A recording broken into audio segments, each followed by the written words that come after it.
প্রতি বছরই আইফোন তাদের নতুন সিরিজের একটা করে ফোন লঞ্চ করে।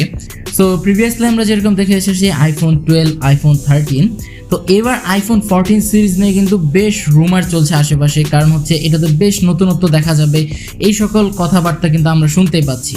আজকের ভিডিওতে মূলত আমরা বলবো যে এই পর্যন্ত কতগুলো লিকস বের হয়েছে, যে কি কি পরিবর্তন থাকতে পারে প্রিভিয়াসলি আইফোন 13, 12 থেকে, এবং আরও কি কি নতুনত্ব যোগ হতে পারে এই আইফোনের 14 সিরিজে। তো চলুন কথা না বাড়িয়ে ভিডিওটি স্টার্ট করা যাক। প্রথমেই দুঃসংবাদ যে আইফোন 13 কিংবা 12 থেকে আইফোন 14 সিরিজ যখন লঞ্চ হবে, প্রতিটা ফোনেই প্রায় প্রাইস বাড়বে $100 করে। অর্থাৎ আপনারা প্রিভিয়াসলি যেরকম প্রাইসে কিনতেন তার থেকে প্রায় $100 বেশি দিয়ে আইফোন 14 সিরিজটা আপনাদের নিতে হবে। তো এবার আসা যাক এই ফোনের সব থেকে মেইন পরিবর্তন। এবার আইফোনের ডিসপ্লেতে কিন্তু আমরা কোনো প্রকার নচ দেখতে পারবো না। এখানে থাকবে একটি পাঞ্চল কাটআউট এবং একটি পিল শেপ। এই পিল শেপটা রাখা হয়েছে মূলত ফেস আইডির কারণে, এবং এখানে একটা সেলফি ক্যামেরা রয়েছে, যদিও যদি আপনারা ল্যান্ডস্কেপ করে দেখেন সেক্ষেত্রে অনেকটা আয়ের মতো দেখায়। এবং আইফোনের এবার আরেকটা বড় পরিবর্তন, সেটা হচ্ছে যে এবার আইফোনে কোনো প্রকার মিনি সিরিজ থাকবে না।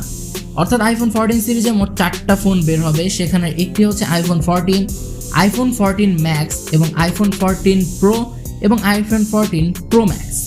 তো এই 4টি ফোন বের হবে এবং 4টি ফোনের মধ্যে দুটো ডিসপ্লে ভ্যারিয়েন্ট রয়েছে, একটা হচ্ছে 6.1 ইঞ্চের এবং অপরটি হচ্ছে 6.7 ইঞ্চের। সো এই বিষয়টা আমার কাছে খুব একটা খারাপ মনে হয় না, বেশ ভালো একটা লাইন আপই এখন পর্যন্ত আমার মনে হয়েছে। সো আরেকটা পরিবর্তন, সেটা হচ্ছে আইফোন 14 সিরিজে প্রায় 4টা ফোনে কিন্তু 120 হার্জের রিফ্রেশ রেট এবার আপনারা পেয়ে যাচ্ছেন, যেটা আসলেই খুবই ভালো, কারণ এরকম বাজেটে কিন্তু আসলে 120 হার্জের রিফ্রেশ রেটটাকে আশাই করা যায়। তো এই তো ছিল এর ডিসপ্লে প্যানেলে। সো আইফোন 14 সিরিজে কিন্তু আমরা বরাবরই দেখতে পেয়েছি যে স্টেইনলেস স্টিল থাকে, বাট এবার রুমারে শোনা যাচ্ছে যে আইফোন 14 সিরিজে তারা টাইটানিয়াম ইউজ করতে পারে। যারা টাইটানিয়াম জানেন না তাদেরকে একটু বলে নিই, গুগলে অবশ্যই দেখে নিতে পারেন। বাট আমি যদি বলি সেক্ষেত্রে এটা স্টেইনলেস স্টিল, অ্যালুমিনিয়াম এই সকল পদার্থ থেকে অনেকটাই উন্নত এবং বেশ শক্তপোক্ত এবং স্ট্রং। সো এটা যদি ইউজ করা হয় সেক্ষেত্রে অবশ্যই বেশ ভালো হবে। প্রসেসর সেকশনে যদি আসা হয়, আইফোন 14 সিরিজে এবার 2টা প্রসেসর আসবে। 2টা বলতে একটা আসবে নতুন, অর্থাৎ অ্যাপল বায়োনিক 16, এবং প্রিভিয়াসলি যে আমরা অ্যাপল সিরিজ 13-এ আমরা দেখেছি বায়োনিক 15, সেটা থাকবে আইফোন 14 এবং 14 ম্যাক্সে। এবং বাকি যে প্রো ভ্যারিয়েন্ট রয়েছে অর্থাৎ প্রো এবং প্রো ম্যাক্স, সেগুলোতে নতুন চিপসেট অর্থাৎ অ্যাপল বায়োনিক 16 ইউজ হতে পারে। যদিও এটা একেবারেই গুঞ্জন, কোনো প্রকার সিওরিটি নেই, বাট আমার কাছে মনে হচ্ছে যে এটা হয়তো অ্যাপল এবার আনতে পারে একটু ডিফারেন্স আনার জন্য। আর অ্যাপল কিন্তু এবার তাদের ফোনের লাইন আপে সব থেকে বড় যে চেঞ্জেসটাকে দাবি করছে সেটা হচ্ছে অলওয়েজ অন ডিসপ্লে ফিচার। যদিও আমরা অ্যান্ড্রয়েড জগতে এই ফিচারটা বেশ আগে থেকে দেখতে পেয়েছি, বাট অ্যাপেলের জন্য এটা একেবারে নতুন, এবং বেশ শিওরভাবেই বলা যাচ্ছে যে অ্যাপলে এবার এই ফিচার অর্থাৎ অলওয়েজ অন ডিসপ্লে ফিচারটা থাকছে। আর একটা কথা বলতে ভুলে গেছিলাম, আইফোন 14 সিরিজ কিন্তু আগামী মাস অর্থাৎ সেপ্টেম্বরের 7 তারিখে লঞ্চ হতে যাচ্ছে, এবং খুব শীঘ্রই এটা বাংলাদেশেও আপনারা পেয়ে যাবেন। তো এবার আসলে ক্যামেরাতে আইফোন 14 প্রো এবং 14 প্রো ম্যাক্স এই দুটো ফোনে কিন্তু মেইন সেন্সর আপনারা এবার 48 মেগাপিক্সেল সেন্সরটা পেয়ে যেতে পারেন, যেটা হচ্ছে সনির একটি সেন্সর।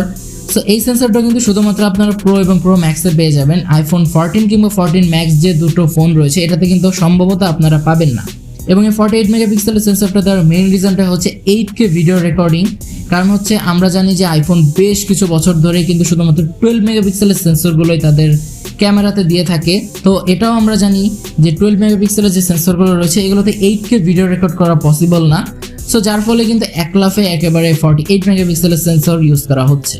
অ্যান্ড আইফোন 14 সিরিজ এবং 13 সিরিজের মধ্যে আমার কাছে এখন পর্যন্ত এই ইনফরমেশনগুলোই ছিল, এবং আমার কাছে যেটা মনে হচ্ছে যে এগুলো খুব আহামরি একটা চেঞ্জেস না, বাট মেইন চেঞ্জেসটা এর ডিসপ্লেতে এবং এর যে চিপসেট এটাতে।